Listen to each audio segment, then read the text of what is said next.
শনিবার ১ জুন দেশের লোকসভা নির্বাচনের সপ্তম তথা অন্তিম দফা।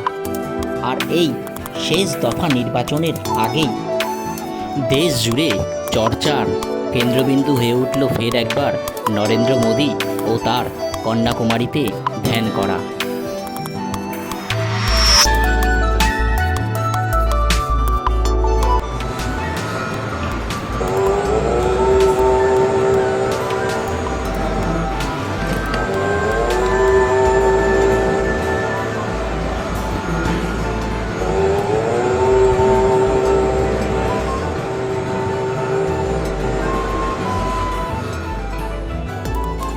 উল্লেখ থাকে ২০১৯ সালের লোকসভা নির্বাচনের পর নরেন্দ্র মোদী ধ্যানে বসেছিলেন কেদারনাথে।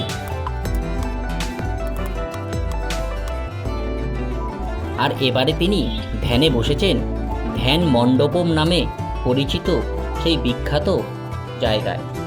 জানা যায় ১৩১ বছর আগে এখানেই ধ্যান করেছিলেন স্বয়ং নরেন্দ্রনাথ দত্ত, অর্থাৎ সকলের শ্রদ্ধেয় স্বামী বিবেকানন্দ। কন্যাকুমারীর সেই বিবেকানন্দ রকেই এবার ধ্যানে বসেছেন প্রধানমন্ত্রী নরেন্দ্র মোদী। জানা যায় প্রায় ৪৫ ঘন্টা সেই ঐতিহাসিক স্থানে ধ্যান করছেন নরেন্দ্র মোদী।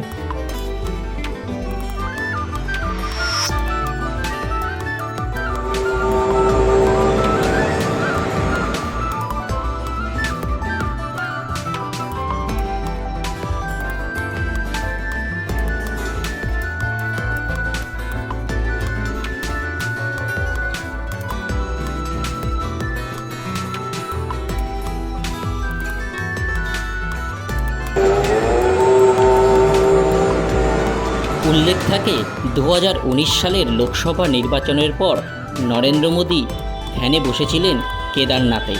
সেই সময় গোটা ধ্যান পর্বের ছবি ও ভিডিও সোশ্যাল মিডিয়ায় ছড়িয়ে পড়েছিল, দেখানো হয়েছিল অসংখ্য সংবাদ মাধ্যমে। তবে এবার কিছুটা ব্যতিক্রমী। এবারে প্রধানমন্ত্রী নরেন্দ্র মোদী ধ্যানে বসার প্রায় ১২ ঘন্টা পর সকল ছবি ও ভিডিও এসেছে প্রকাশ্যে। জানা যায় বৃহস্পতিবার সন্ধ্যা আনুমানিক ৬:৪৫ নাগাদ তিনি ধ্যান শুরু করেছিলেন এবং আগামী ৪৫ ঘন্টা তিনি ওই ধ্যান মণ্ডপেই থাকবেন। এই ৪৫ ঘন্টা শুধু তরল খাবার খাবেন প্রধানমন্ত্রী নরেন্দ্র মোদী। তার ডায়েটে মূলত থাকছে ডাবের জল, আঙুর ফলের রস এবং জুসের মতো তরল খাবার। জানা গিয়েছে এই ৪৫ ঘন্টা কারোর সঙ্গে তিনি কথা বলবেন না, অর্থাৎ পুরোটাই মৌনব্রত পালন করবেন নরেন্দ্র মোদী। এমনকি ওই ধ্যানের জায়গা থেকে বাইরেও আসবেন না তিনি। বেশিরভাগ সময়টাই কাটাবেন ধ্যান করে। বৃহস্পতিবার তিরুঅন্তপুরমের ভগবতী আম্মান মন্দিরে পুজো সেরে ধ্যানে বসেছেন প্রধানমন্ত্রী।